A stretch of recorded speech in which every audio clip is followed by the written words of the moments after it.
Dobrodošli u lekcije kuhanja za početnike. U današnjoj 6. lekciji ću vam pokazati kako brzo i jednostavno da skuhate griz.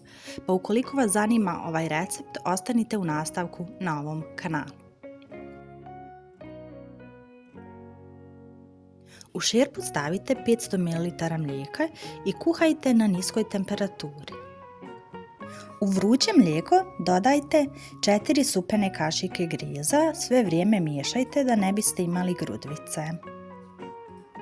Dodajte 3 supene kašike šećera u prahu i sve vrijeme miješajte. Da biste zasladili griz možete da koristite i med ili bilo koji drugi zaslađivač. Miješajte sve vrijeme da ne biste imali grudvice i kuhajte na umjerenoj temperaturi neke 3 do 4 minute. Nakon toga ćete primijetiti kako vam se griz zgušnjava i to vam je to. Nadam se da vam je ova lekcija bila korisna, da ste naučili kako brzo i jednostavno da skuhate griz, a mi se čujemo u nekom narednom videu.